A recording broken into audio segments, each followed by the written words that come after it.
My name is Judith Brusson, and I work at the Howard School as an ESOL teacher. I am also the content demonstration teacher, secondary grades ESOL. If this is your first time, welcome. If not, thank you for joining me one more time. So today's topic is very simple, and it is something that I tend to use in my classroom quite often. Pretty much every day before I begin my lesson or my new lesson, I tend to review what happened the prior day or the prior week.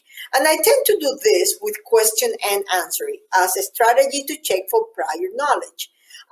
So I'm not talking here about reading strategies. I'm just talking here about prior knowledge check. And this is a strategy that needs prior preparation. You need to be ready by having the questions prepared before time or knowing exactly what is it that you want to ask your students. It cannot be something that you do in the spare, in the spur of the moment. It can work. Some people can do it, but I will recommend that you prepare beforehand before you actually use this strategy with your students. So why should you prepare? Well, first of all, you want to have questions that are going to engage your students thinking, um, advanced thinking. You don't want yes and no answers. You want them to actually be able to go back and look in their notebooks, think about the question a little bit. You want to know exactly what is it that they were able to internalize in the class or lesson that you taught before. And you want to know whether they understood and whether they are ready to move on to the following question, especially if it's a lesson that builds on each other. Okay, so again, usually I have a defined goal when I use this strategy.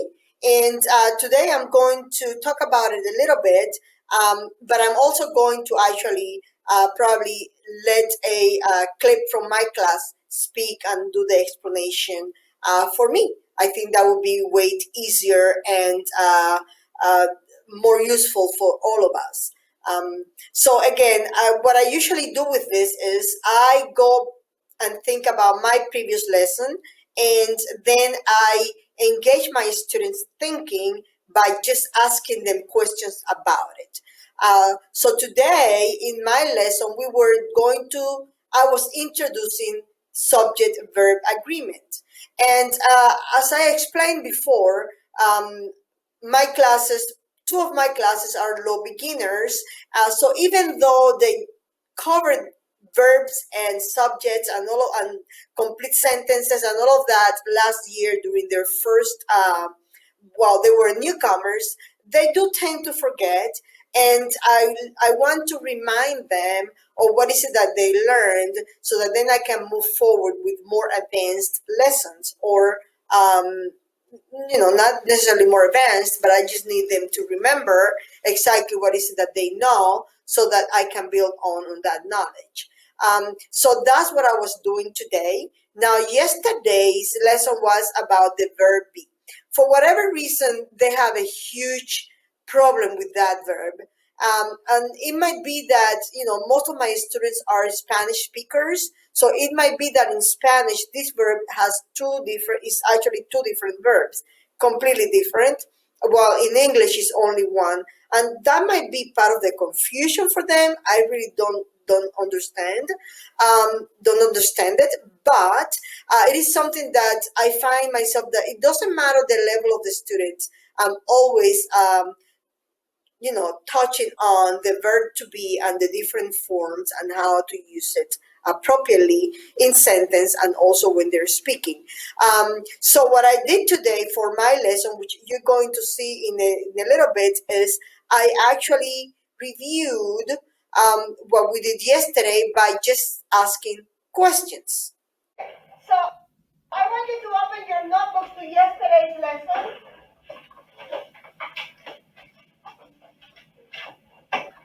And what was the title of the lesson for yesterday? What was the title? Verb to be. Very good.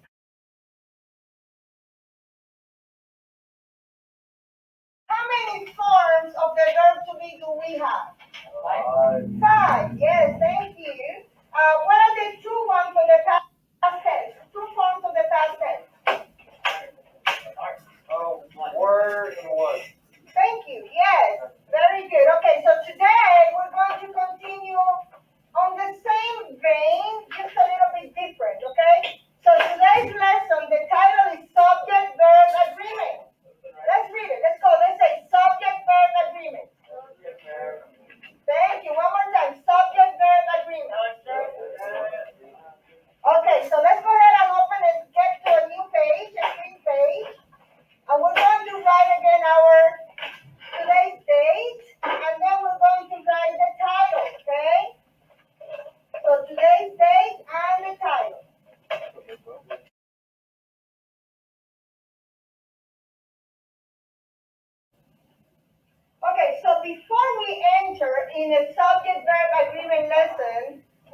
a subject is. So what is the subject of a sentence?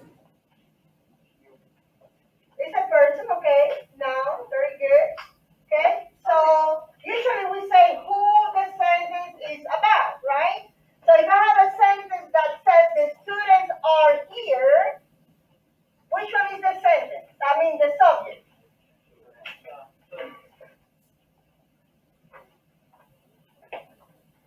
So that is the subject, right? So because the sentence is about the students. Which one is the verb? Are. Right? Okay, so that's what we're doing today. We're going to be working with the subject and we are going to be working with the verbs of sentences, right, guys? So you need to pick one and sit down. Thank you. That's it. Okay, so let's go ahead and open our computers again. And we're going to go to new part, and that is the code. Okay, so this is our essential question or guiding question. What is it? Let's go ahead and read it together. Let's go.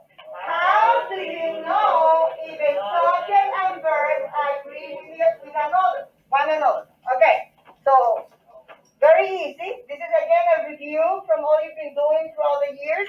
Okay, so here are our objectives. What is objective number one? Edison, can you read objective number one, please? Very good, thank you. Yes.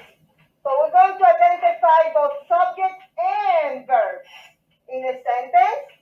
And with this last clip, we have reached the end of this specific video. I hope it's useful to you, that you can see the strategy, how it works. It's only the beginning of the year, and that was a very simple lesson that I was teaching. I'm actually just trying to review and see what is it that the students bring with them from other grades and from previous years, so that then I can build on from that.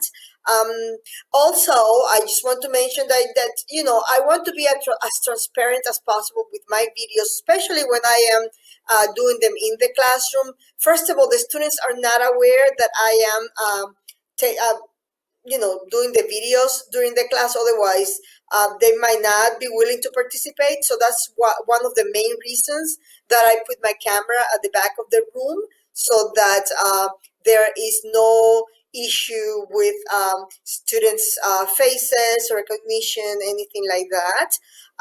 Also, another transparency that I want you to see is the classroom. It's a normal classroom where kids move and talk and things like that. And I do want my students to feel comfortable.